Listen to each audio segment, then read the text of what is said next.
One host nation, 16 teams, 4 groups, and 1 goal. Ladies and gentlemen, the 2026 Women's African Cup of Nations, the FIFA World Cup qualifying WAFCON, is finally here.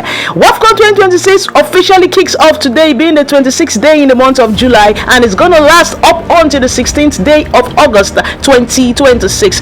21 days of explosive football, 21 days of interesting football, women's football will grace our screens. And of course, we all know that the 10-star generals, that is the Super Falcons, will participate actively in this tournament. They've been training. It's a good one. They had over 2 weeks of being in training camp, and now they are going to feast at this World Cup. We have 4 groups, like I said. We have 16 teams split into 4: Group A, Group B, Group C, and Group D. For Group A, we have the host nation, Morocco. Yes, Morocco, Kenya, Senegal, and Algeria. For Morocco has been a bridesmaid in the last 2 editions. They got to the final and they lost it. They were on the verge of becoming the main bride gongo after 45 minutes in the final against Nigeria. But then something happened in the second half of that game, that final. Nigeria came from 2 goals down to defeat Morocco 3-2 and relegated Morocco to bridesmaid. Why they wore the gown as the brides for the 10th time.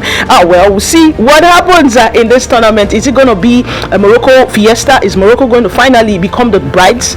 Well, we'll see what happens. They are going to face Kenya in the first game. Then Algeria and Senegal would also play. For Kenya, the last time Kenya qualified for this tournament was in 2016. That is 10 years ago. 10 years later, they are here to flex muscles amongst the big sides. We'll see what happens in Group A. Remember, it is starting up today. We have 2 games to be played today. It is Morocco versus Kenya, and Algeria will take on Senegal in the second game for today. Now, moving on to Group B, we have the Bayana of South Africa, we have Cote d'Ivoire, we have Burkina Faso, and Tanzania. The last time Tanzania qualified for the WAFCON was in 2010. That is 16 solid years ago. That is massive. 16 years ago, lolo.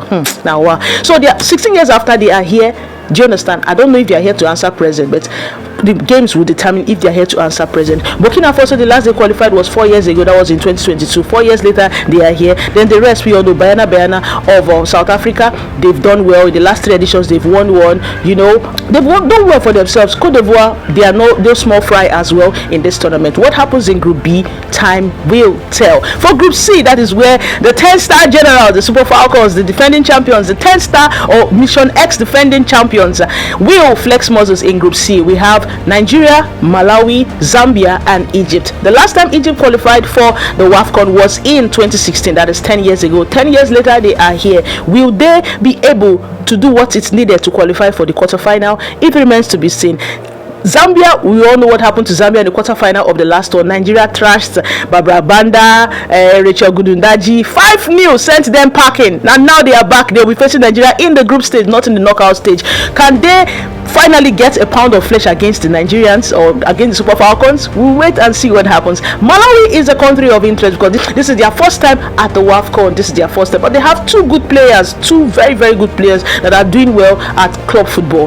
The Chiwanga sisters, yes, the Chiwanga sister. We have Temwa Chiwanga. She plays for Kansas City Currents in the NWSL, and we also have Tabitha that also plays she plays her trade. She started up at Inter Milan at some point, then she moved to the Ligue. She plays for Olympique Lyonnais. So it is going to be a tough one. These players are no small fry. They've been doing well at their club side, but then again, this is not club football. This is national team football. Will the pressure be much on them to deliver against a very tough Nigerian side? Because their first game of this tournament will be played on the 28th and is against Nigeria. Nigeria will face Malawi on the 28th. The 1st of August, it is Zambia versus Nigeria. And finally, on the 5th of August, Nigeria will face Egypt. Who would top this group at the end of the day? This is not even a question. This is question. Nigeria go top, Jare. Nigeria go top. The last one we topped, like we've been there on and over again.